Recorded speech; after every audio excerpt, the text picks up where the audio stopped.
একবার মাপ চাইছে, মাফও করে দিয়েছে, ভালো হয়ে গেছে মনে করেন।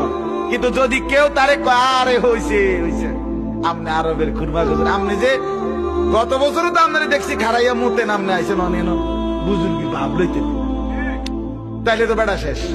ঠিক কিনা? লজ্জিত বেটা ভালো হয়েছে ঠিক, কিন্তু আরে বাপরে আজি সাহেব, হ্যাঁ এদিনও দেখছি সুদের টিয়া গনে বড় আজি সাহেব এমন কথা বলে কিনা দুনিয়া। এটা বলে কি বললো? লজ্জা দিল। কি দিল বলেন না কেন? না হয়তো চাচা হজ করছে, উমরা করছে, তওবা করছে, ভালো হয়েছে ঠিকই, সব ছেড়ে দিছে, কিন্তু পিছনের কথার কারণে যদি লজ্জা দেয়, এটা কি লজ্জা কিনা বলেন না কেন?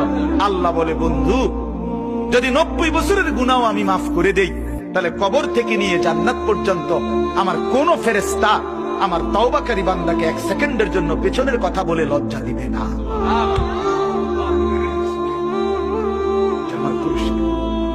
লজ্জা দেব না, শরম দেব না বন্ধু, শরম দেব। কেউ বলবে না কিছু, বরং সসম্মানে ইজ্জতের সাথে জান্নাতে নিয়ে যাবে।